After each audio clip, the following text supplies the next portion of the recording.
তথা সমূহ জয়বাসী ৰাইজৰ আমি শ্ৰীমদ ভাগৱত মহাপুৰাণ সপ্তাহজ্ঞান মহাযজ্ঞৰ আজি আমাৰ এই নাপুক গোহাৰি কিষাণ কাৰ্ডৰ অন্তিম দিন আমি 8 দিনীয়া কাৰ্যসূচীৰে লৈ 17 তাৰিখৰ পৰা আৰম্ভ কৰি আমি 17 তাৰিখৰ সোণালী কাউকা নৈৰ পৰা ৰাইজে সহায় সহযোগিতা আগবঢ়ালে আৰু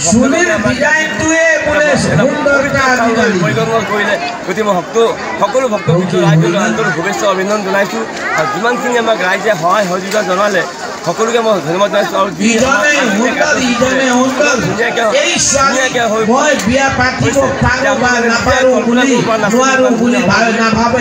ভক্তগণৰ ইয়াত ইমান সমাগম হৈছে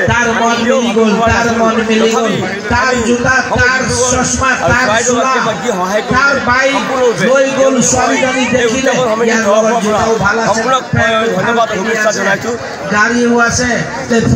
আমাৰ তিনিচুকীয়া জিলাৰ উপায়নীলা কেচি হৰিচন্দ্ৰ শাস্ত্ৰী মহাৰাজ আছিল, তেখেতৰ লগত উপপ্ৰবচক আছিল ৰাজু শাস্ত্ৰী আছিল আমাৰ ডাঙৰ পৰা আহিছিল।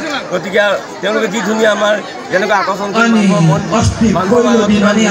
কৰিলে আমি নিজে ভাবিব পৰা নাছিলোঁ।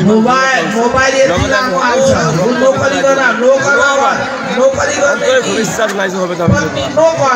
নাপুক গোৰ্খা সমাজৰ উদ্যোগত অনুষ্ঠিত হোৱা ভাগৱত জ্ঞান মহাযজ্ঞ অনুষ্ঠানত উপস্থিত হৈ আমি আপ্লুত হৈছোঁ।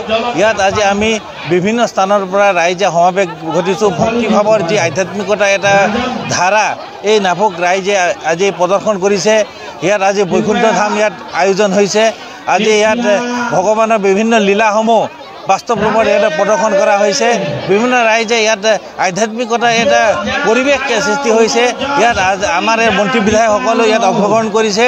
আজি ইয়াত আমাৰ গোৰ্খাসকলৰ যি বৰ্তমান উপনয়ন এই অনুষ্ঠানটো ইয়াত হৈছে সামাজিকভাৱে এই অনুষ্ঠানসমূহ হৈছে।